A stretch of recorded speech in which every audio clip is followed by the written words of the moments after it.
very rarely, it's so hard to find the resources to make a film, especially at the scale this one was made. A lot of money was spent on this movie. So like someone who gets enough money together to tell a story like this normally has some kinds of checks and balances. Like they have to deal with an investor, or it takes time, and they have to, rewrite and like spend time to learn to get better and make smaller projects that show and demonstrate their capabilities. Right. They've like proved themselves in some way.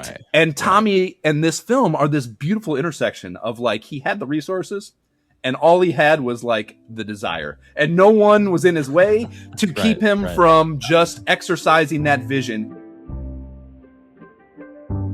I'm Luke Steinfeld. And I'm Wyatt Sarkissian. We made the 50/50 podcast to support you on your filmmaking journey. 50% business, 50% creative. Every Tuesday, a new how-to. That was the voice of our good friend Josh Folan talking about The Room, Tommy Wiseau's 2003 movie that, despite being, well, a very bad movie, has garnered a huge cult following. In this episode, we sit down with Josh, along with two members of his filmmaking crew, Jonathan Mann and Ted Garvey, to discuss a short documentary they made called Room Tone: The Sound of the Room, featuring never-before-seen interviews from two survivors of the set of The Room, Zsolt and Tim D. Lloyd. This live-action animated hybrid doc is one you don't want to miss, and the way it came about is even more fascinating. Enjoy. It's a really cool opportunity for Wyatt and I to like have you guys as a team here, and again, congratulations on finishing this project.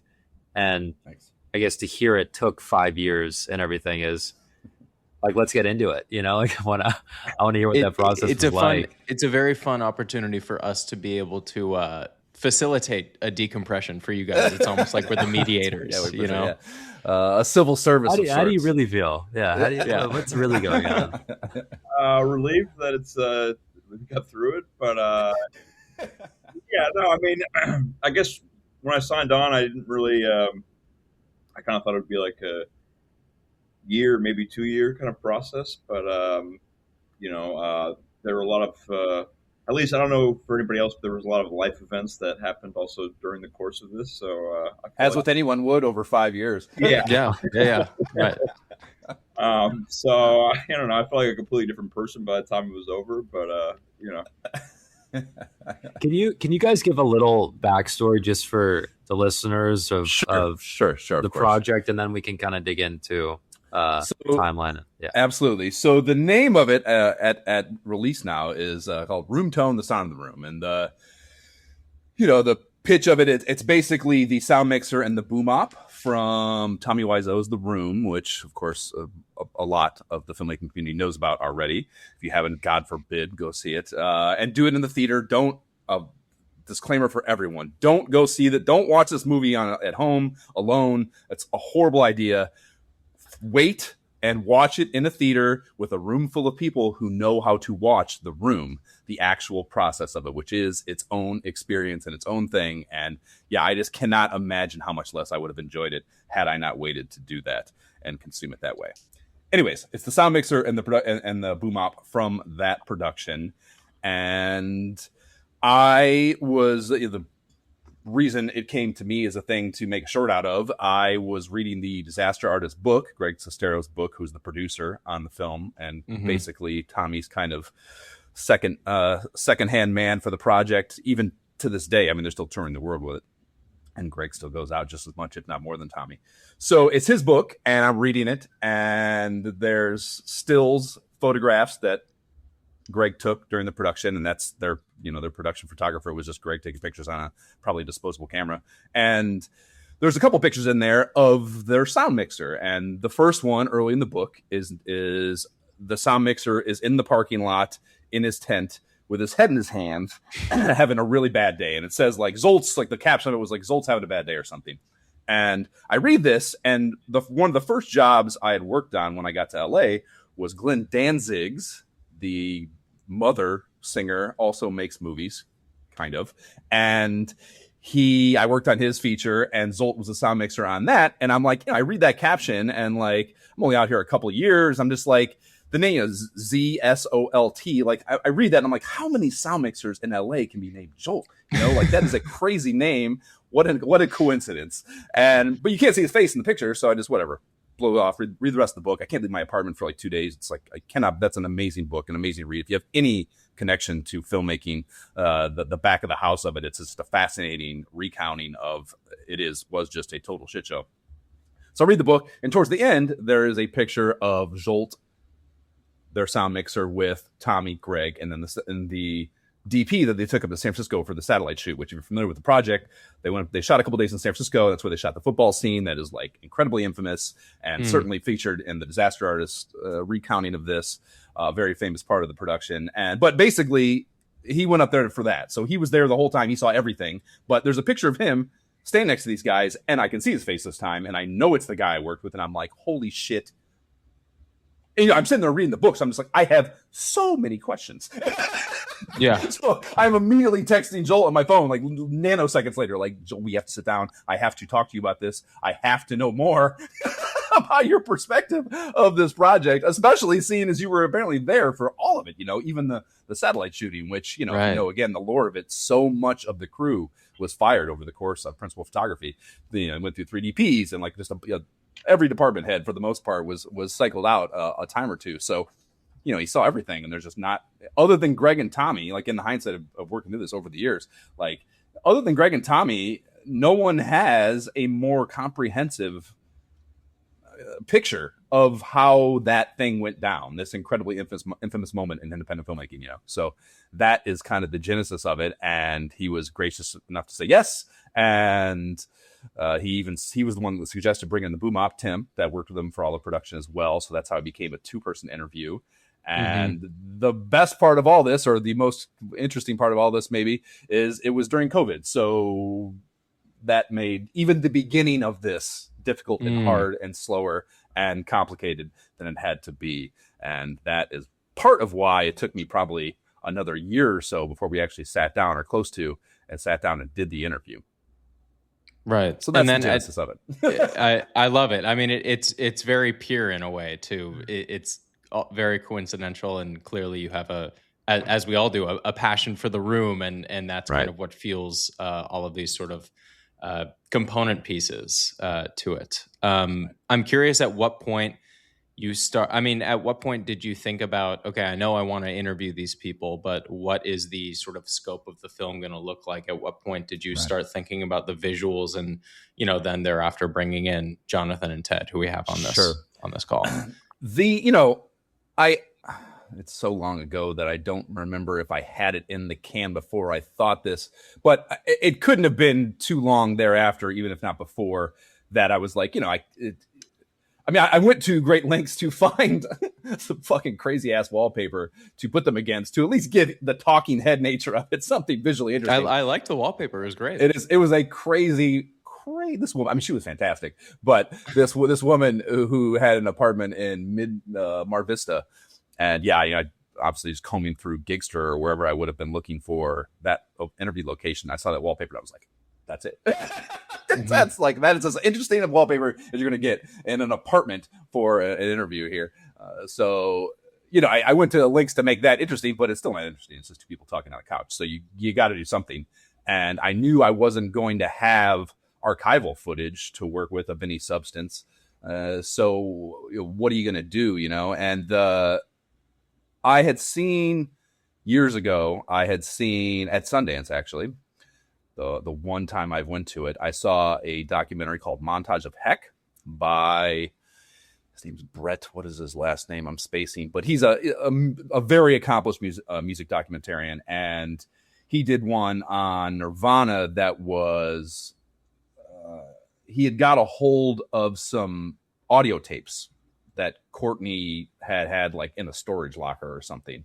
And it was just tapes of Kurt Cobain sitting at home, just like riffing on his guitar. And like, they're very slice of life moments. So like, it's not like, they're not purposeful recordings necessarily. It's just like a tape recorder running and him being alive. And for that reason, you have him just like jamming on his guitar, and like someone will knock at the door and he'll walk over and answer the door and like tell them to fuck off or something and go back to playing, or like get a phone call and have a phone conversation and then sit back down and play. So it's like these just moments, and what he did, to his credit, to make that interesting and to turn it into a film, was using this really crude a punk rocky animation thing. And like Mhm. Ted and Jonathan probably heard this at length. No, we were discussing this project, this exact story. So this is very probably a road for them to hear. But yeah, that was the idea there is to create something that we could do something crazy with visually and interesting, because he knew the stories were going to be good, but we got to look at something to film. So show me something interesting while I hear this crazy shit. And a really crude, funny, do something crazy with the animation style was always the idea. And then to, upgrade that immensely, Ted came up with the idea of the big bad wolf, three little piggies motif. Yeah. And that was just, I was like, oh my God, Ted, that's so brilliant. That was so good. Really smart. How many other ideas did you go through in your head before that came to you, Ted? Or was it just like you sat down and started talking about it and you're like, yeah, that's it? Well, your job as an illustrator sometimes is just to come up with 3 ideas, and you do the obvious one and then you try to come up with 2 more. So, I don't know, just because he was so angry or difficult. It just seemed like everyone was sheep or pigs or something that's being slaughtered. Right. So it just sort of came. I don't know. I can't remember how much I dwelled on it. I just remembered you liking it so quickly. And also you had a quote or something, or I guess it's the quote at the end of the film. Shoot this pig. Yeah. Yeah. That So it is was very like, it serendipitous. was synergy or something that you felt. Yeah. The flow chart of that I had an edit, right? When I reached out, Jonathan, you were on board first, right? Yeah. So I remember, this was COVID. I was working as a media manager at this place, and you gave me a call, and you got me to read the Disaster Artist, which Okay. Reading read the book. That's good. Like, okay. oh, man, This is great. And then I think did we try out another illustrator at first? Well, I believe, you were on first, because I think we did like some mock-ups with you. Yeah, I mean, he has like, oh, you can just draw. It doesn't have to be good. I'm like, I don't think you understand. I can't draw at all. Yeah. Like, it's not good. Keep that. That's to be said. I have no idea about anything to do with the workflow of animation, the work involved, the whatever. All I know is it's moving pictures that go in the place of live action. That's the extent of my expertise, probably. I have like an interest in animation. I have read concept books and like thought of like trying to teach myself to use some of the modern tools to do it, or to create animation, but I have not gotten very far in that workflow. And just even the conceptual stuff about animation, kind of like the keyframe, motion concepts and stuff, I was like, this is way more intense than I was thinking, and I don't have the time for this, and I didn't really get very far. So yeah, I know nothing, and that is, I think, incredibly demonstrative in the way how flippantly I proposed to Jonathan. Let's just fucking do it. It's just like, so I got like drew something in MS Paint or like that equivalent, and they're like, we're gonna find somebody else to draw this stuff. And then I think we tried somebody else for like a week or two, but then I remember when I saw Ted's like drawings, there was like, oh man, this is like really cool, and it's got like its own. He had his own vision for what it should look like, and I don't know, it really stuck out to me. There was. I remember I found. I don't remember how it would have been again, so long ago, and it didn't get very far. But there was a woman who I think also may have been in Brooklyn, actually. But there was a woman that we talked to, and she showed interest, and I think it went as far as us sending her stuff, and she just didn't really like one thing done. But okay. I don't even remember her sending anything, so I feel like it was just kind of like it I don't know, whatever. Once she got wrapped her head around what was actually being asked here, she was probably like, "Oh no, fuck that! I'm not doing this for basically no money." Can you guys talk about the timeline of actual production and like? So you go from reading the book to then kind of putting this team together here and keep us on target here. We're just going to ramble if you don't. No. I mean, it's awesome. Like, I want that. It's awesome to let you guys ramble, but also we want to, try to find some structure. Sure. Find some structure. So, we did that interview. I think I want to say it was late summer maybe. Or no, actually, I can picture the date in my goddamn premiere project. It's November 9th or something like that. So we shot the interview in November of 2020. And like I said, this idea came to me. I was sitting at home reading the book during early COVID, and we had been trying to get the interview done. And Zsolt had actually left, he's from Hungary. So when the shit really hit the fan with COVID, he left and went back to Hungary. And he's amazing, by the way. Like just him on camera, his energy and everything. I don't know. Yeah. Like he's just such a positive, chill guy. Like, yeah. Like you say, there's a quote. One of the things in the interview, he's like, "I am a very chill." I remember that like very that vividly. Yeah. I was like, "Yes, you are. You are." Yeah, great self-awareness. He went back there, and it was really hard to nail down a time to do the interview. As a result, Tim is still based in LA, fortuitously, or he probably never would have got it done. But he was back in Hungary, and he basically called me out of the blue. And after we had already put off the interview a couple times because of travel and stuff, and he's like, "Hey, I'm going to be in LA this weekend. Do you want to do it?" And I was like, "Yes." Let's do it. And the thing about that was there's a whole tangent I could go into about I hadn't watched The Room yet. And of course I wanted to prior to doing this interview, even though, I read the book and did my research for sure. But and they're not doing screenings. So that wasn't even an idea in my head, though. I didn't know that I needed to see it in person. Right. Anyway, did you have a direction prepped going in of like, okay, I know I want to ask him about this, or was it really just I'm just going to sit here and talk about the entire movie? Yeah, I mean, I've done a fair amount of interview based documentary stuff before, so I've done a lot of interviews and certainly have a workflow for that.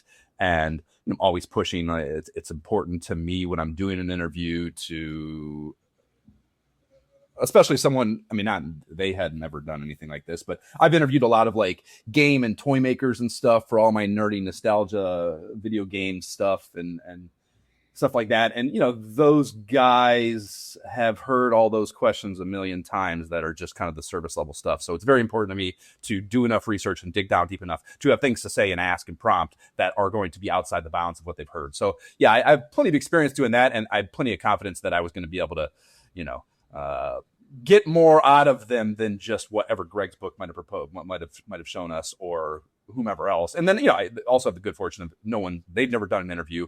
And what really interested me about this was there are these elements of the production, Tommy's accent, and there's things about just the sound side of this film that are interesting and unique. And obviously the sound team is going to have a unique perspective on that, or the only perspective on that. And that I knew was a asset as well that I was sure to work into, a whole, that'd be quite, I mean, the interview probably lasted like 2 hours and some change. So it was, and the fact that this guy was one of the only constants throughout the whole process, along with Tommy. Sure. Like that to me is fascinating. You have a whole other perspective on the production, not only with sound, but just with him getting to see it from start to finish. Right. And see the other people come and go. And 100%. Yeah. And it shines, I think, a great deal in product too, that, they are able to kind of string together things that there are pieces of out in the world. And that's what I've learned too, putting this out. There's a whole, a culture for this film, and there are people absolutely there's a built-in audience. They are steeped in it, so I enjoy hearing those people who have this certain perspective, and still I have heard enough feedback telling me, oh, that shit I haven't heard, and that is, of course, maybe the utmost compliment you can get out of a documentary about something like this that is just in the zeitgeist. So so Jonathan and Ted, I'm curious what No, Ted, go for it. Oh, I was just going to ask, did you know going into the interview that how that story was going to wrap up with the skateboards and all? So that was just pure discovery with the interview. 100%. And honestly, I can't even take credit for that either. We talked for an hour and 45 minutes or whatever it was. And then Zsolt's like, I have a story. I'm sure I asked them, do you have anything else you want, anything I didn't prompt you. So maybe I came out of that. But either way, Zsolt was like, I have this story that I'd love to tell. It's not about The Room, but it's about Tommy. And I don't think it's ever been told before. And I would love to tell this. The footage, I think even at one point, it may have even been in the edit before I had really got into killing babies and stuff. But there's like a moment where he asked that. And I'm like, Zsolt, that's why we're here. Like, yes. Yeah, right. We're here for you to tell me shit Please. I don't even know about. Yeah, please do. And then, yeah, he tells this story that is not even about the room, but it's about him and Tommy working on this little documentary project about homeless kids in Santa Monica after the fact.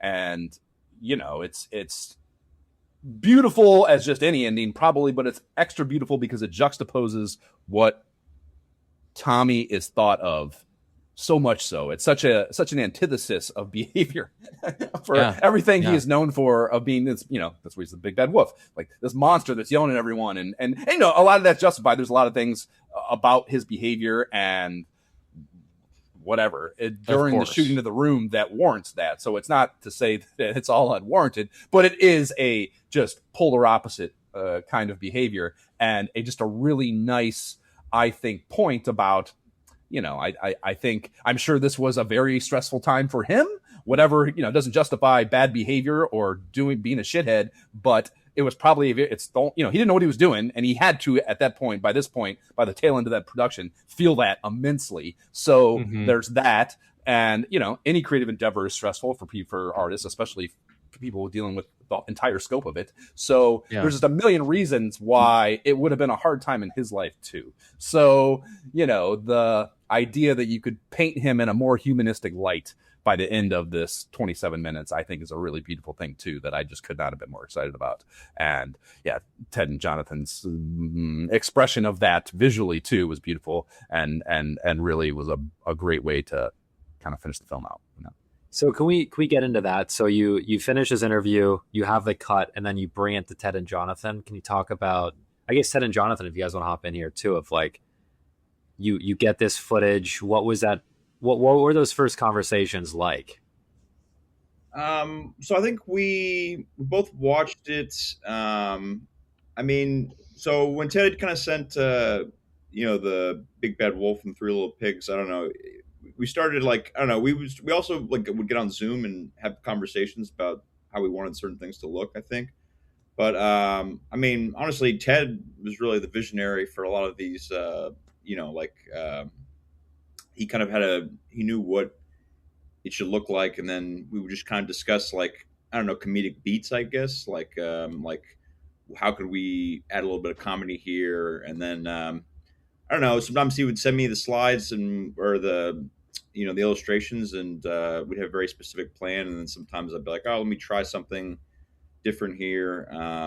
But yeah, I mean, I think I don't know, do you have anything to say, Ted, or Well, I was gonna say I would storyboard something and then try to get it approved, and then I would go to Illustrated and break it all down if the hand had to be gestured, or, you know, it was just like an animatic kind of simple structured animation. So every element had to be drawn, but then it also had to be masked and cut from the thing so he could animate it. So it just took longer than I was expecting, because I can draw pretty quick, but you know, like breaking it out into elements, and even like the back end of an arm that you're never going to see still has to be drawn, and stuff like that. But I would have more like elaborate storyboards, sort of like trying to hit all these like comic beats or ideas or something.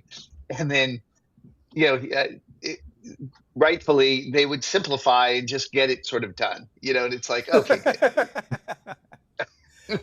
Yeah, I mean, I guess we talk about that. You know, again, having no background in animation, like I'm a producer, probably most prominently by trade, and it was important to me, especially because I didn't have an understanding of the workflow necessarily. So it was important to me to create one and have something that like gave the process a backbone and allowed us to compartmentalize and hopefully, you know, obviously lists and being able to check things off and like, okay, this is something we're going to get done. That's your strong suit for sure. From what I remember absolutely. Talking with you, it's like you are about the Google Docs, the for folder, sure. like and I had one. It's funny. Yeah. It's funny you bring up Google Docs. There was certainly one of those. And yeah, so like, you know, and you know, the original interview was, like I said, 2-something hours. So I mean, my first cut, might have been like 30. It was like 30 or 40 minutes. I think it was like 37 or something was the very first cut, and I got it down to 32 at one point, and now it's down to 27, and we can talk about that as we go. But yeah, whatever the case, it was obviously shorter than the original interview, and there's obviously things I'm losing by cutting that out, as much as I would love to have all of what they talked about in there. And the way I did that was to make it kind of chapter based, is to have literally, you know, we finish a topic and then we just boom transition to a whole new thing, you know. And I always had the idea. I mean, correct me if I'm wrong, Jonathan, Ted, if this was something we cooked up, but in the document, I basically made it these chapters, and I had them kind of named, and we talked about like the moments within the chapters that I wanted to cut over to a visual and see what's happening. And originally, it was probably a hilarious amount percentage, and we probably talked about, I don't know, getting that down. And then once we got into it, that's certainly why I know at one point when we were at 32. And we're, I don't know how, 3.5 years into this process. And I'm like, we got to finish this shit, guys. Yeah, we got to finish this shit, guys. And it was probably the best possible thing for the end product. But I went into the edit and just hacked out 5 minutes. And most of that was animation to give us, let us see a fucking end of the tunnel, light at the end of the tunnel. And, you know, that cut out a lot of both content in general, but animation maybe from the last third of it, because we were doing it in chronological order, you know, through the edit. So, you know, that was kind of the workflow, is to, you know, the whole time we would say, okay, we're going to get this chapter done. And that obviously starts with Ted and illustrating this stuff. And we would go through and have maybe a conversation about a few chapters at a time where we go, okay, this is my idea. And I would have kind of like the dialogue, or I even had that originally. I just had like the beat, and Ted was like, it'd be really helpful if you could put the fucking dialogue in this document, so I know what's happening in the interview while I'm supposed to be animating. And I was like, that's a good idea, Ted. You got it. And I went in there and did that. But basically there were these beats, and we would talk about, okay, what are we going to see for this, you know? And I would have my dumb idea or half-baked idea that I would think made sense to accompany it. And that would just, I think in most cases, Ted, just be inspiration. And you would go in there and actually flesh out something that would both be maybe more interesting, but also fit into this big bad wolf, little piggy's motif, you know, and kind of make it a story, make those cutaways their own little story as we go, you know, and that I think was a really helpful thing too with the end product. But that was kind of the step-by-step workflow, and we would compartmentalize those. And, you know, once he would do his illustrations, he would send over storyboards. We would talk about if I had any ideas or things that didn't work, or maybe we could fiddle with a little bit. We would bounce back and forth if that was necessary. And then he would go back to the drawing board, do the actual illustrations. I'll put it all in the Photoshop, send it over to Jonathan, and then he would have a whole fuck ton of content to sift through and turn into actual beat by beat moments that we could put into the edit. We'll be right back.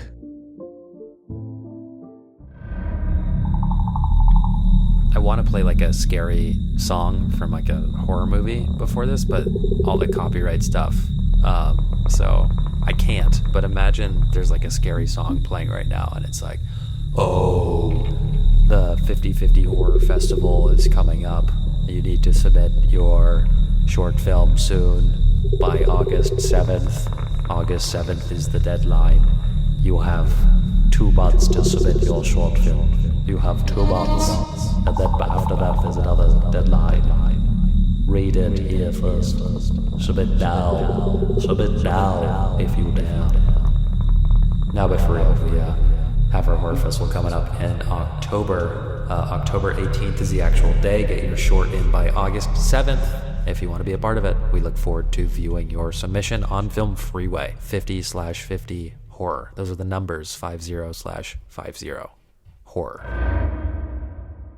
Was there a specific chapter or part of the short that sticks out to you as either something you remember working extra hard on, or being a huge challenge, which oftentimes is the most rewarding in turn? I think that's the Ted should answer that first. I think. Yeah. Oh, I don't. I don't know. I mean, the one that just made me laugh inside was just when Marcus was the cameraman. Yeah, one yeah. of the DPs. Yeah, Yeah. he was When number see, he was filming all 2. the time, and it was like you'd never see him, and we did the gag where, Oh no, Marcus was the behind the scenes photographer. Sorry. Yeah, well, 'cause- Yeah. where so he's filming everything, and that he hides in the bush, sort of the Simpsons meme, and Right. I don't know why, but Homer I just backing into the personally bush. So.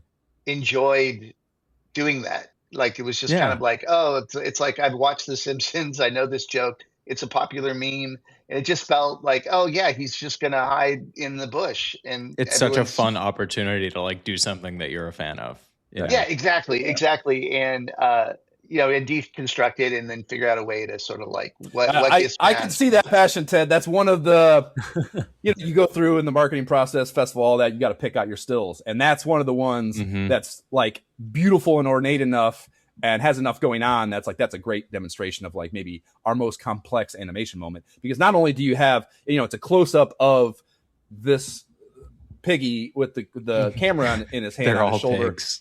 Yeah, but in the lens of the camera, you can see what he's shooting, which is actually, I think that's the moment where they're shooting the shed thing where he can't get the one dumb line right when he's coming out of the shed, and there's the animation of like it turning from morning to night, and are they ever going to get the scene done? And that's Marcus filming that, I think, in that moment, if I recall correctly. Whatever the case, you can see them in the lens of reflecting out the lens of the camera, and that is just a really cool, gives just depth and creates a world that obviously animation is one of the ultimate goals with that, is to actually make it feel like, even though it's animated, an actual moment. Yeah, and that's something we I feel like we kind of like, because that was something we also kind of came up with when we would like talk, because we were like, oh, wouldn't it be fun if we just had Marcus kind of around the whole, like he's always kind of hiding in the background from a lot of these storyboards. So I believe at one point that was an asterisk at the top of the document that said, just as a reminder to all of us, every one of these moments should have some allusion to Marcus filming it, and have it. It's just like in the animation too. And I don't know if this was you, Jonathan, that did that. The little red dot flashing. That's like out of character for the animation, but I think it's perfect, of just this flashing red dot on the camera. That's always like this kind of like very stark reminder that this is all being documented at all times by someone that's not just rolling while they're supposedly rolling, Right. And that's really a fun element. Well, the lore around the project itself of like of the movie is like it's so much more than a movie, and I think you guys do a great job. It was never just really, about the movie. Yeah. I'm curious to know, like, Ted and Jonathan, your relation to the movie before this project, if there was one. So I had I actually it felt like weird, because like I'd actually seen The Room like maybe 3 or 4 months before Josh approached me For the first time? Yeah, but then I had like seen it like at least 2 or 3 times since then, just because like I don't know, I found it like hysterical. And then or no, actually, I don't know if that's true necessarily. I think I saw it after I read the book that you gave me, Josh, or you had told me to read, and then like I was like, all right, I got to see this movie now, just because like you're reading these stories, like Right. I don't know. And then I kind of became obsessed with it. I'm not gonna lie. It's really so weirdly fascinating. But yeah, no. I mean, obviously, I had known about it, but I don't think that I'd ever really engaged with it before. But yeah, that was my relationship with it. What about you, Ted? Well, I'm a big fan of just filmmaking in general. When I started out in my career, I worked with a press kit company, and they shot behind the scenes. And I was able to go out and sometimes shoot behind the scenes myself. And, wanting to be sort of an indie filmmaker, loved films like Ed Wood, just whatever it takes, the spirit of getting something done. And, this film is like, an updated version of that. I'm sorry, the book and the real film that they made about the book is is just the next level of that story.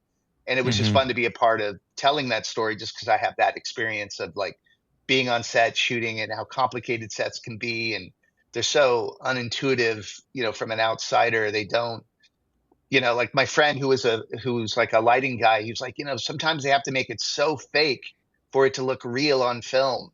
It's just so unintuitive, like, the way people have to stand or crunch or stand on a box or whatever it is that they're doing.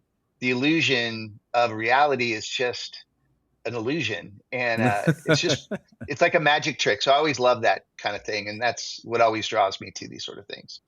It's so funny because the fans of The Room are people who love film so much, even though like it's objectively not a good film. So that they must love the process so much. And it's like I feel like The Room is such like a testament to the struggle of indie film in a way. Yeah, it also says filmmaking is hard. And you hear that ADR, you see the blocking choices, right? And we all think we could make a better film, like, oh wow, they really effed up this great idea or whatever. And then when you see it done badly, you realize like, no, it's actually really, really hard to make a good film that holds that illusion all the way through. I really I enjoy that aspect of filmmaking, and yes, I'm one of those geeks who just digs in and likes to enjoy that media. So I feel like this film about another point of view will help fans just sort of enjoy it, because they're like me, they just want to dig in and find more, and I think that's good. Have you guys been able to show this to fans yet? Like, have you had a screening? I mean, I did screen it at a festival earlier this year in April back in Ohio. But I mean, yeah, I don't even know if we have time to talk about the extent of like the marketing stuff that I've started since it came out at the end of last month.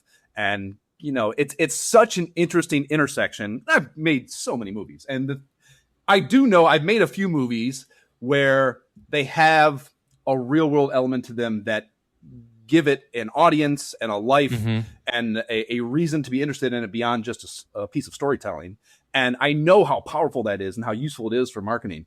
This is like a whole nother beast, though. It's so interesting how, there is, like, I think all the time about like there's a lot of little just quotes out there about like anyone who, like, one of the best reviews I've ever seen for it is anyone who gives this film anything other than a 10 or a 1, anything in the middle, like, you're a psychopath. Like, it's either this beautiful thing for how calamitous it is, and that's a 10, or it's just, I don't get it, it's a piece of shit, get it on my face. Like, anything in between, like, you either didn't give it the right, I don't know, level of effort to consume it the way it should have been consumed, whatever. Whatever you want to say about that. Like, it is such a, I guess the polarizing obviously is the point of that. It's such a polarizing piece of media. And the people who are giving it the 10s are just, insatiable. Like, like Jonathan said, like, I didn't know about it, and I got exposed to it, and I started kind of taking it in, and I got obsessed with it. It's just, it's crazy how fascinating it is. And I think Tommy is obviously it's an intersection of like, he has this vision that he very rarely, it's so hard to find the resources to make a film, especially at the scale this one was made. A lot of money was spent on this movie. So like, someone who gets enough money together to tell a story like this normally has some kinds of checks and balances. Like, they have to deal with an investor, or it takes time, and they have to, rewrite and like spend time to learn to get better and make smaller projects that show and demonstrate their capabilities. Right. They've like proved themselves in some way. And Tommy and this film are this beautiful intersection of like, he had the resources, and all he had was like the desire, and no one was in his way to keep him from just exercising that vision in a completely unfettered and unchecked and balanced way. And that is why it's, I think, just a train wreck that you can't look away from, because like he did not put in the time you're supposed to put in before you get the keys to this kind of storytelling vehicle. You know what I mean? And it's just beautiful. That's why it's so crazy to watch, because he's trying to do so much, and no one told him no about any of it. Nice. Despite not having the background. Like, that's the thing. Like, if you get to a level of experience where like, people aren't telling you no, maybe, but you've done the 10,000 hours, and like then Right. you're the He person skipped telling all of that. right. Yeah. You're the one telling yourself no in those cases, like the things that suck. It's your job to see those and filter them, and like he didn't have the filter at all, and it just whatever he wanted, and it's just beautiful. Yeah, it's absolutely beautiful. I have to say, I feel like having read the book though, it allowed me to engage with the movie because, like, I was reading the book, I'm like, oh, I gotta see these scenes that he's talking about because it feels like stranger than fiction, sort of. I don't know, but it really allowed me to engage with the movie. I think a lot more because I don't know, you're reading all of like how they did all of these scenes and whatnot, and then being able to watch it. You know, I was chuckling just thinking about, I think that's the correct order too. I agree, Jonathan. I think that is the correct order of associated media consumption, is to read the book first, then watch the movie. Again, especially if you are interested and or are a filmmaker. I think that is absolutely the way to read it or to consume it for a filmmaker. If you're just a cursory fan, maybe that shit's going to bore you and it's not going to hold your attention perhaps. But if you have any idea about, like Ted said, how difficult it is, then I think that is absolutely the order to do it in. Read the book, read Greg's book, and then see the movie. Again, ideally in person at a theater with people. Did you guys feel like any sort of pressure making this? Because again, The Room has this massive cult following, and like you guys have found this very specific niche way in that is not, at least for me, I've not seen been done. And you're getting these stories that have not been told. Like, was there a sense of pressure or this, like, I mean, there's responsibility always as a filmmaker when you're making a project. Hopefully you feel that, but like, yeah, I guess, was there a sense of pressure? And I guess the follow-up is, how much did that project really change over those 5 years, and was pressure a part of that? Initially, no, for sure, because again, I had no idea, what I read the book, and obviously I knew they were making a film about it, but I just had no idea the scope of immersion that people who are fans of this take with it. So no, initially, no. Over the course of it, yes, and especially in the marketing, I'm constantly like, again, that's I don't know if we can get to it, but like I'm going pretty far with how hard and unabashedly I'm pushing it in people's faces, and like even in that, I find some of them are just like, oh my god, yes, give that to me. Oh my god, yes, I want more. Like I always want more. It's great. But some people are just like, we've seen this shit enough. Like another remake, or like because they just, and this was not a plan of mine, but the Room Returns, that Bob Odenkirk charity thing. Dropped the day before ours did. I had no idea that was coming, and that has been allowed a lot of like really coattail intensive marketing stuff. There's just a lot more chatter out there than there would have been otherwise. Yeah. And the things I'm doing for marketing are very exploitive of that. And there are days where like it emotionally wears on me. Like, oh god, I feel like I'm waiting for the director of that to talk shit to me. Actually, I'm waiting for Brando to be like, dude, fuck, man. But also, I know, because the project was born out of my absolute unfettered curiosity about wanting more of this topic. So I feel that level of purity to it. I know that it was born in like in a condition that is compatible and like with the Room fan in mind. So like whenever I get a little bit maybe overwhelmed by like maybe I'm being too in your face about this, I know that they want it. I know the person that I'm trying to get to watch this does want it. I just got to get them to look at it. You know what I mean? And that's always the justification I get back to send some more tweets and send some more Instagram fucking comments and whatever to try to get it out there. But yes, so the first thing I did actually was send it to Greg and Tommy. I wanted them to, and I've learned more about that too. There was another documentary in 2016 that came out that Tommy threw a shit fit about and tried to sue into oblivion and lost and had to pay them $700K. And that film's never came out. And all the Kickstarter fans or backers of that documentary project are irate that this film has not come out, especially now that the litigation has over a decade run its course and they still don't have the film. So there's just layers and layers of lore and whatever. And so I learned that. So Tommy never got back to me, but Greg did. Greg loved it. I sent Greg a Blu-ray the other day. I've sent it to some of the actors as well, some of the day player actors in the film, to get again just like perspective on. Like I don't doubt that Zsolt and Tim are giving me a honest look through their lens, but I'm certainly curious about whether their lens is reflective of at least the aggregate everybody else's lens of that production. So I'm trying to amass those both opinions in general, but also the endorsement from those people, to make sure that as many of them as I can are okay with it and supportive of it. That's certainly an important thing for me. And also goes without saying is a helpful marketing tool if they do. Yeah, I would say I didn't really feel any I wasn't like pressure because like you're working on something, especially you're playing in a playground where you're like, this is a cool, I also wanted more of this movie after I finished it and finished the book. So getting to work on this kind of like felt a way of sort of keeping that alive. My only concern, I guess, at one point was like, are we like being too mean to Tommy or, but I think that we also, we try to remedy some of that with the ending and, right.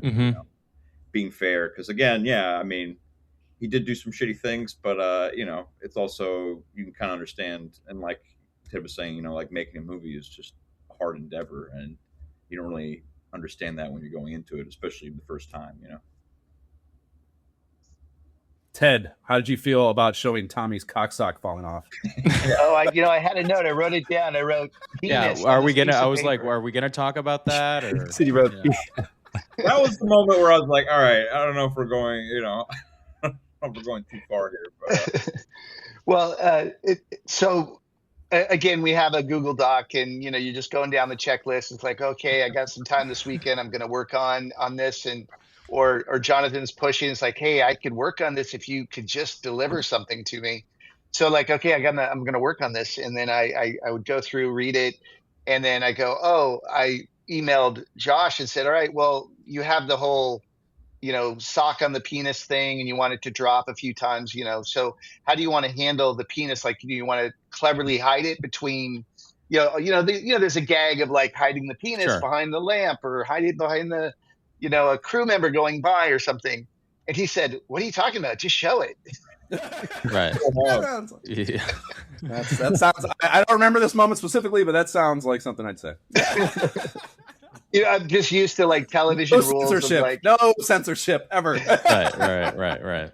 So even when I watched I just recently rewatched the movie here, and that moment sort of stood out to me. So just because it's funny to me, it's great. Very. I love that so. You wrote that down on your paper right there. Just little note on the side there. It's such a TV thing, like, oh, we got to blur that. You can't say that, you got to do that. And then, again, we're not. I mean, that's crazy. The whole point of that story is Tim telling us, like, he's talking about they have to shoot that scene twice, first of all, one. And he's like, it was just a brutal thing that was not handled correctly at all based on their recountings, at least, and I guess others as well. And you want the audience to feel all of that, the audience of this documentary. I mean, so yeah, to me, it was a bit of insane to block that because I think there's like an effectiveness. Didn't get to put a lamp in front of it. Yeah. It aligns with like the point of that story, which is like, this was an uncomfortable day on set. Right. Precisely. Right. Yeah. But definitely a highlight for me. That's great. I love that. The penis and the bush, the Simpsons bush. But can we talk about I guess the second half of that question, which is like, how much has project really evolved and changed over the 5 years? I mean, I think at its core, probably not much. It was just a matter of either born out of necessity, like I said, in the case of just like, we're never going to finish this thing, we have to cut more, or just the urge to make it a more consumable and marketable piece of filmmaking in a consumption environment that always wants shorter, faster, whatever. So I was constantly warring between like, there are stories that I've kind of partitioned out and started using as marketing clips too, that are like deleted scenes that like when I was first putting that together, I was like, there's no way this is not going in there. You know what I mean? But eventually over time, you just go, it wears on you, and like, this is clearly a lesser compared to the rest, and we want it to be shorter. Fine, So that level of change, occurred over the 5-year span. But I think at the core of it, probably, I mean, tell me if you guys think otherwise, but the core of it, probably not. I mean, I think, yeah, it's because, like, I don't know, that Google Doc, it didn't really change that much. Yeah. There's one point where we just, we're losing all of this, and, Well, so we think, were yeah, just, go ahead, sorry. Sorry, go ahead. Oh, I was just saying, we were just working toward a first cut, really, like get it all built so that then we can go modify or redo parts or whatever. So it just took a long time to get to a first cut. And, these guys are being nice, but it was really, they're just waiting for the illustrations or the storyboards. So, we're all the animation too. I mean, I'm not gonna let you take fall on the sword all. but filmmaking, it's hard in that we're all kind of working professionals. So everyone's like on a hard show for 5 months or something, and then they're free up again. And we're not all free to work freely at the same time per se. Yeah. And I think that's a challenge. That was the biggest challenge. And I think keeping morale and motivation to get it done was, mostly on Josh. And, they would talk together. Or just me, like, doing the most delicate job I can of being like, guys, because that's the thing. I'm contributing nothing other than some dumb opinions in the worksheet. I'm contributing nothing to the back and forth of them. And I am constantly just like, guys, I know. But like, what do you think the timeline is for either this or it's a that? Delicate balance for sure. Right. Yeah. It's great to hear you word it as morale boosting, Ted. So to answer your question, it didn't really change as much as that we were just trying to get that first execution done. And often the first execution was the final piece, but it was designed to be crude. It was designed to be an animatic that was just kind of like a crude animatic. So it didn't have to be overly refined and overly detailed, so just getting that first pass done. And watching the edit too, I see it trimmed down. I see it in Titans and stuff like that too. So, he just needed to get that first cut so he could then make the final cut. And it just took a long time to get those shots. Yeah, there wasn't, I mean, again, correct me if I'm wrong, but like, I don't feel like there were ever more than maybe, 2 revision rounds. And even then it would be like, we had the beat figured out. It was just a matter of like little moments of intricacy of execution of it. But I don't think there was ever more than a round or 2 of like, no, let's actually make a change, bounce it back to Ted before it gets to Jonathan. Or there may have been a time or 2 where like it went to Jonathan and maybe it didn't work, or there was something where, it needed to go back to the drawing board a little bit on illustration. But there wasn't a ton of like, oh, this doesn't work, trash that, let's do something completely different. Maybe again, partly out of necessity, if nothing else, but also just, I mean, Ted got it. It was his idea, and it was he was just flush with interesting implementations of that motif that he cooked up. So I was always, because he would send me the storyboards, and I'd be laughing at still images of it. So it was easy for me to just be great like, sign. Yes, This is a great sign. Yeah, this is great. Let's just go. Jonathan, Ted, I have a question. How, because a lot of our listeners are young filmmakers, people that are just kind of scratching at the industry and interested in getting their first projects really started.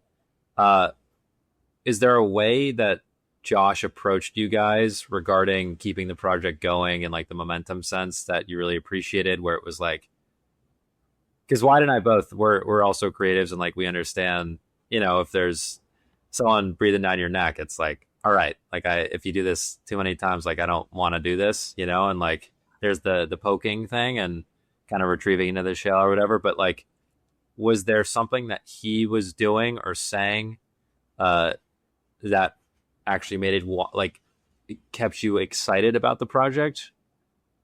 Yeah, I mean, I'll say, well, one, yeah, it wasn't as much like, he just kind of like, hey, what's going on? Is everything okay? Like, like it was more just like, Are you okay? What's hello? I don't know. Yeah, it wasn't like, I don't know. I feel like, yeah, he did a very good job in the sense of just like, I don't know. I never felt like, like he was chastising me, I guess, or but I just felt like also like I was also cognizant of how much time had passed between one thing and the next. I'm like, yeah, I like we need to get this done, and I don't know. I feel like he kept me going in a sense where he just like he also like be like, hey, can I get you more money, or like is there what can we do to like keep this like afloat and keep this going. And I don't know, I always really appreciated that. I'd say there's like two things, and it's delicate. There's no real answer, but like Jonathan would reach out and just say, I'm going to have some time this weekend to work on something. If you can get me something, I will work on it, kind of thing. And, it's not like, oh, there's a lot of pressure, but it's like, hey, it's an opportunity that I have. If you can deliver something, then Yeah. he can take advantage of it. So then the motivation of like, oh, okay, yeah, that's a great opportunity. Let me see what I can muster up, and maybe I'll stay up late on a particular night to just try to canonize that bit and then do a turnover delivery. The other It's part would almost just like, be, yeah, go ahead. it's like not an ask almost. It's like giving you an opportunity in a way. Right. Like it's an interesting framing. If you can do it, then I'm available to do my part. If you can deliver me your part, and Right.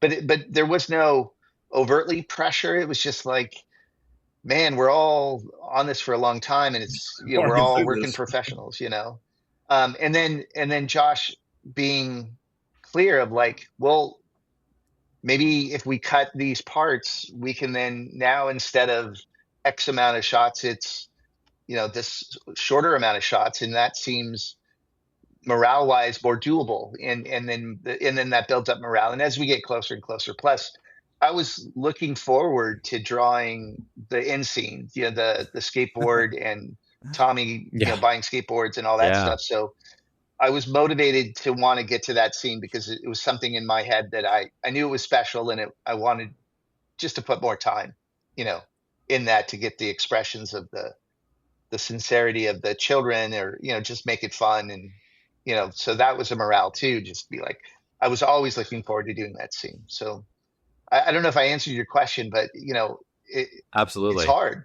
I mean, I would feel strangely guilty because we would have no communication for maybe 3 months, 4 months, and then we talk again. But even talking after 4 months didn't mean suddenly new content was coming. It was like, oh, let's keep this alive, guys. And Right. Yeah, it's like when you're a year into the process and like you're maybe 15% through the project, you're like, oh man, like like this is you have this like this is going to be a lot longer than I thought it was going to originally envisioned. And it becomes a little more daunting, but Luckily, the room will always be relevant, so there wasn't a rush. Yeah, I don't want to put you guys too on the spot, but let's just say over or under 10. How many times did you think we're not going to finish this? I mean, I never thought we weren't going to finish it. I just remember thinking like, oh man, like, I just want, at a certain point you want something off your docket. So it's not like resting on your mind so much when you go to sleep and, but I don't know. At a certain point, you just learn to deal with it, and it's also like we got to I think near the end of the process of the 5 years, we got to like a point where I don't know. We got through I would say 30 to 40% of the movie done. In like we did cook at the end. I agree. I think we were all comparatively. Yeah. The morale was like, oh, I would see, because we would list like if storyboards were done and then the date, and then like storyboards were done, but the illustrations weren't done, and then you just see like, oh, that must be a typo, right? That was a very specific thing I remember. 2022, like wait, what? Yeah, I remember very specifically the start of doing that. That was not an original component of the Google Sheet or element, rather. It was something that happened over the course of it where I was like, okay, guys, let's talk specific things. Let's talk a specific date for this, for the illustration delivery. And then, Jonathan, how long do you need after you have these elements to output at least a draft of the animation itself? And like putting those dates in the sheet. So there was something finite to, even for me, for the rah-rah guy, to be like, I know when I at least have an on paper reason to be annoying. Right. We've talked a lot about, your guys's sort of process and sense of collaboration. We have gotten little teasers of what the actual short is about, which we'll link how people can access that in the description. But I'm curious, there's a story of the film, and then there's the story of the filmmakers, and each filmmaker that works on the film. And I'm curious, like, for each of you, and this can allow us to get a sense of you guys as individual filmmakers. Where does this project fit into you as an artist, if that makes sense? Like, where does this project fit into your individual filmographies? And ideally, we can kind of get a sense of you guys as artists from there. So we can start with Josh, since we know Josh a little bit from previous episodes and everything. Sure. Yeah. I don't do nearly enough. I would love to do probably all documentary. I think documentary, for a lot of reasons, stranger than fiction is one of the reasons. It's inherently built out of it. From a business perspective, it inherently has an audience. It's about something that actually exists that, at least optimally, people already care about. So there's a lot of just like very functional reasons why documentary, I think, would be easier. So there's that motivation of, I would just love to do it. I personally, as I get older, I think maybe I don't know. I remember as a young person, as a kid, thinking like, who the fuck wants to watch a documentary? What do you mean? So like, it's funny as you get older, how the real world and analyzing it, exploring it, hearing stories about it become more interesting to you. And maybe that's just a natural thing for everyone's aging process. So the point being, I consume probably at least as much as, if not more, documentary as I do narrative stuff myself. So I have an interest in it inherently, making it in turn, so there's that element of it. But in a general sense, I love making crazy, weird shit. And this is like an analysis of, an exploration of the weirdest, craziest thing that's ever happened on film sets, probably, and like the idea that I was presented the opportunity just serendipitously to be the one exploring it. Like, I don't know, I'm not sure there's something I've been more excited about. It's like a 27-minute short too. And I've made 40 features, and like, I've done all this, whatever. I've been working on this, doing this shit for 20 years, and had plenty of good fortune and luck and cool ass projects. But like a weird little 27-minute short that we had no money for, and it was just the three of us just banging our heads against the wall for 5 years. It's funny to me how excited I am about it, and how excited I am for other people who care about this to see it, and that is a beautiful thing that, I don't know how it fits in my filmography necessarily, but it's certainly something that one of the things I'm most excited about, just because I think it's the easiest thing to curate an audience for that I've ever had, probably. Perfect answer. Yeah, I would say, I don't know. So, I was a film major, and then you get out of school and there's not a lot of film jobs, especially in New York. So I ended up working in reality television, and like, that can be kind of soul sucking in and of itself. But like, at some point I kind of shifted over to graphics, and I worked on a few like credits postings. I think with the Bar Talks, which is probably how Josh and I got right. Jace Bartok, him and his wife have a production company, Vinyl Foot. They do amazing documentary work, actually, and amazing narrative work. And he's actually the lead in this poster behind me, a feature I directed back in New York in like 2016 or something. He was the lead in that, and also a filmmaker. And he was one of the people I reached out to when I was trying to figure out how to find a human being who'd be willing to do all this work for no money, basically. Yeah. and Jonathan was his suggestion, and that was where the relationship was born. And so, yeah, it's like, but this was kind of an outlet to, I don't know, like, not just be able to like put your own stamp on something, and like, also, I don't know, there's not a lot of, I guess, creative freedom that I have in my day-to-day work, because you're dealing with network notes, you're dealing with production studio notes, like or production company notes. So it's like you're doing what people are telling you. You're essentially a button presser. And it was like an opportunity where, I don't know, I could just have fun with it, and like also just collaborate. Like, you're talking with people, and like, I don't know, like, we would bounce ideas off each other, and I don't know, it felt invigorating, and it's why I wanted to do this in the first place. And I don't know, it was very reaffirming, I guess. Beautiful. Oh, I should comment. I just I'm an artist, not doing art. So any opportunity to work with people that puts pressure on doing the thing that you love, because it's so easy to get wrapped up in. I work in post production, so I'm like a post producer, post manager. Working with editors, getting content in and out, and working with graphic artists and all that kind of thing. But I don't sit there and draw on a regular basis as much as I want to.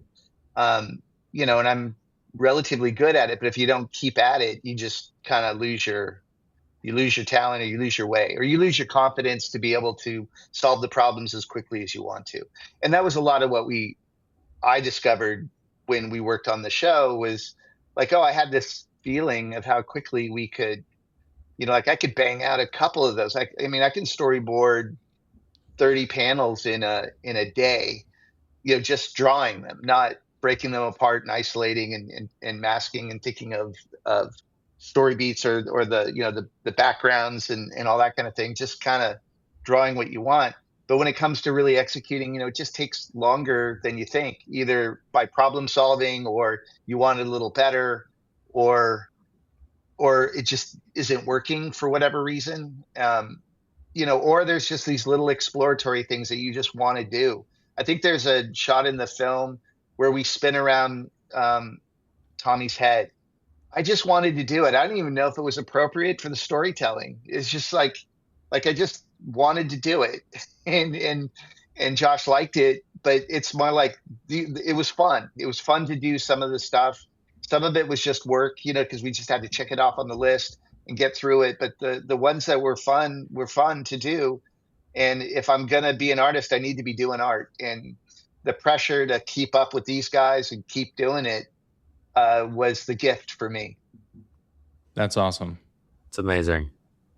Yeah, I think the challenge was like, sometimes like, each new, chapter or whatever, it would introduce a new set of like issues that you hadn't really thought about. And then you'd have to like, again, it was like a constant sort of troubleshooting process. So that can get a bit daunting, when you're in the thick of it and you've got so much more to go. But I think overall we figured out a way around it. It's so fun. I mean, obviously it was quite the process, but it seems like each of you had moments where you're like, let me just try something. Like there was a lot of like creative freedom as a part of the process. Yeah, there were some I would draw something didn't have a good, like, again, maybe it was a moment where I'm just drawing something and I'm handing it over and it's doing the job. Just like Josh said, first I just wrote something that might make sense. Then I kind of draw something that might make sense. And then now it's on Jonathan's and he comes up with something different, or, they as a team came up with something different with it and made it better. And that was great because like, sometimes it's late at night and you're just getting, the shot done, or, the illustration package done so that he can animate it. And then they animate it differently than you expected. And it's better. But again, these are really crude and we don't want it. We didn't want it good. We wanted to be kind of messy and you know what I mean? But there was a natural progression of wanting to sort of like, we could dial this in and make it even better. But it's like, no, back up. We don't need fingers. We don't need hands. I probably said many times, like, it's supposed to be shitty. Yeah. Right.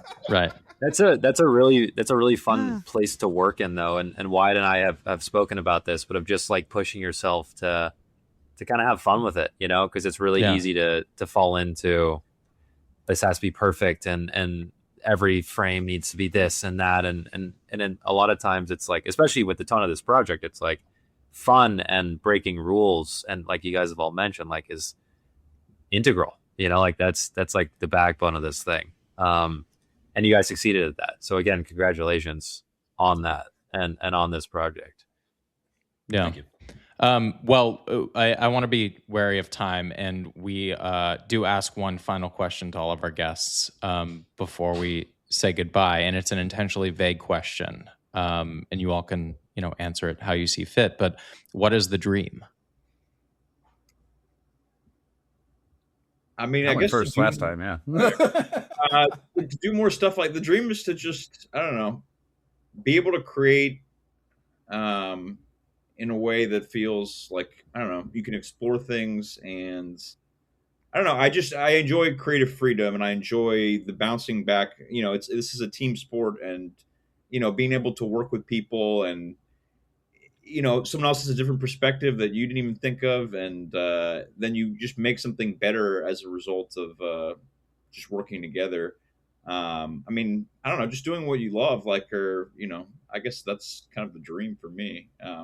But it's a really vague answer, but For a vague I'll- question, Yeah. it fits. I'll hark back to like when I was 8 years old. My best friend and I would make Super 8 movies in the backyard. And making movies, we had beginning, middle, and ends, and we could tell the story and we could do it. And it wasn't hard; it was fun. And that's all I'm trying to get back to. And the more I got professional in TV and filmmaking, it just got harder and harder. And I think you have to sort of step outside of it a little bit to just, you're doing it for fun. And if you can, I'm just trying to get back to that, 8 to 11-year-old kid who made Super 8 movies in the backyard. what better answer? Yeah, I mean, I also have the good fortune of I don't really, whatever, I can keep the lights on without making a movie. I've been working since I was 14, so I have that good fortune, and it allows me to kind of do this. I still will do movies maybe that I'm not excited about. But the core thing is to make things that I actually, as I've kind of talked about with this, like actually want to show to whatever the audience is. Like, I actually would love to get up and talk to the people after it's shown to them, after I show it to them. And that is the kind of thing that I would love to make and want to make more of. And that is so hard to do, because especially the things that I want to do that with and the people I want to talk to about it after the case are into things that have no monetary value whatsoever for the most part. And that is constantly leaving me in an intersection of like bad business decision making and actually enjoy my life. But this is a beautiful instance of there being enough of a community that's into this weird little fucking thing to maybe actually make it worth having made fiscally, to at least make the money I spent on it back, or that rather. So that is what I'd love to do more of. That's really hard to do, though. Near impossible, I would say. It's a fine I think line you can for do sure, it, though, but man. you're towing it well. Come You're on. walking that tightrope. I very have, impressive. before we hop off, I have one final question, which is, if it's so cliche and classic, but I feel like this is a really kind of fun group to do it with, because we're kind of having this like post-mortem conversation a little bit, like post-project. And again, like with our listeners in mind, if you guys were talking to your 25-year-old selves, like, what would you say? No other leading component to that question. No other aspect of it. Just in general, stop watching Buffalo Bills football. That's what I would tell myself. I have an answer I can share. I would say, pay attention to the people that are successful the way you think you want to be, and get a mentor, and get real people who know the industry that you're in to guide you, and make them your friend for life, and consult with them as you're going through the process. TV film changes a lot. Technology keeps changing. Roles and rates and positions are all kind of changing all the time. I think if I could, talk to myself, I'd say get a mentor, get a bunch of mentors, and really dig in and really listen to them, and don't do it alone. Like you're not that good. You need help, and that's what I tell my 25-year-old self.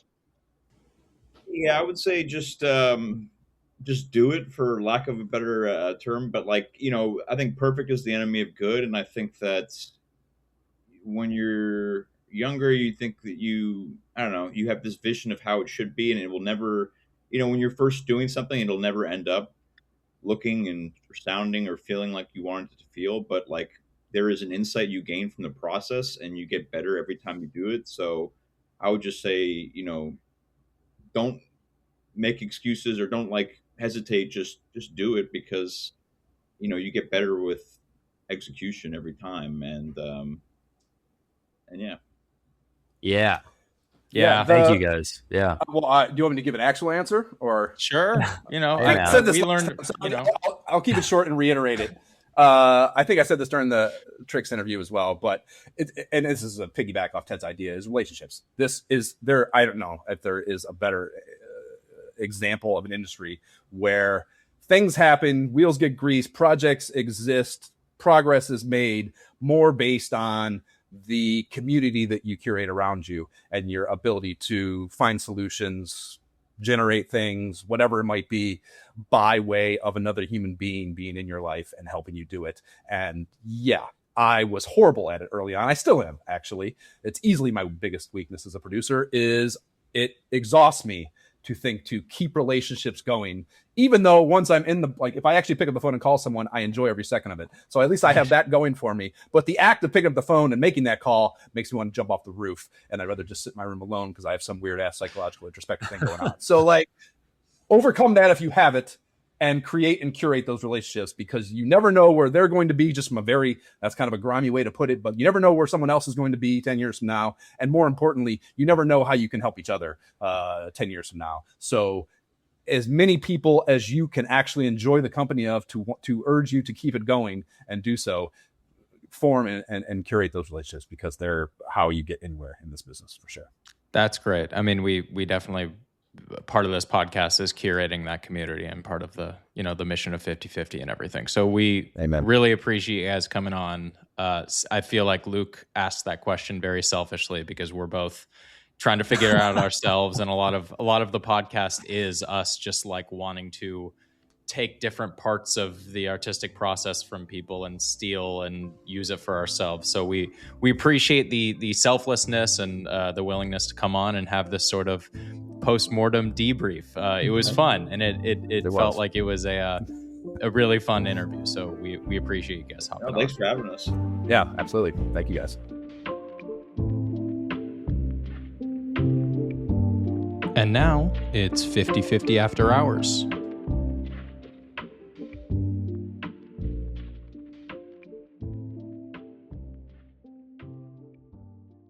Of information, it comes from Josh, and it either goes to Ted or Jonathan. Then if it's Jonathan, he's asking for stuff from Ted. Like, it was like a fun triangle to try and draw out throughout the interview.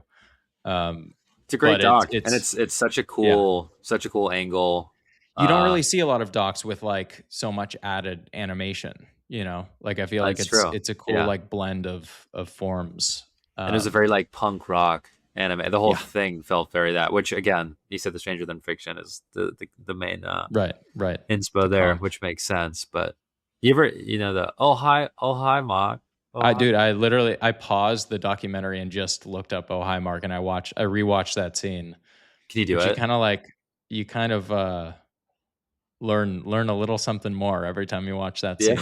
You're like, oh, they really are like fully off sync. Dude, do that. You want me to do it? Yeah. Oh hi Mark. That's pretty good.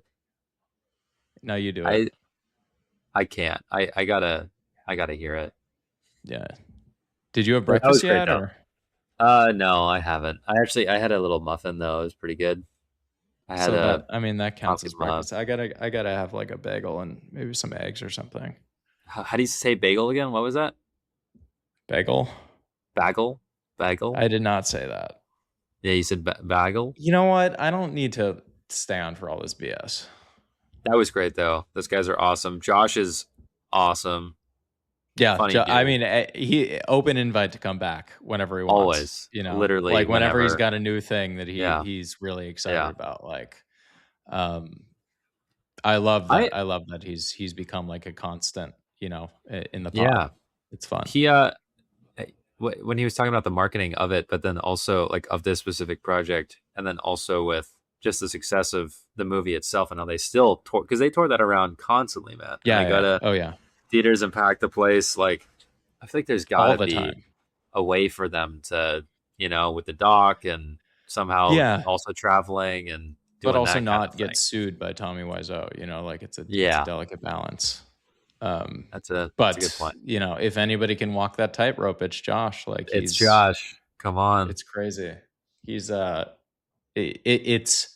I think he as he said, he's at the point where like he has produced so many films and like made a good living and can now like just really think about creatively what he wants to do. So cool. Yeah.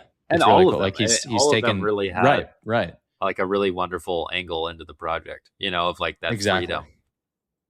I loved hearing about their sort of each individual path. We could do an individual podcast with each of them, Easily. like their paths. Easily. Like they all seem to have different paths and work, like, Ted and Jonathan specifically are like working, it seems like, in like mainstream entertainment and part of the post process and like taking network notes and all these things that are like, contrary to the indie world. And for them to like hop in with Josh and just do this project over 5 years and get lots of creative freedom, like it's different. And you could tell that they're like, their eyes were lighting up when they were able to talk about that sense of freedom. Did you learn something? I'm like your mom. Did you learn something in this episode? I hope so. Or not. That's okay. Thanks for hanging. Make sure you follow us at the 50/50 Fest on Instagram. And give us 5 stars, because why not? Why not? Subscribe. Why not? Why not? Okay, bye.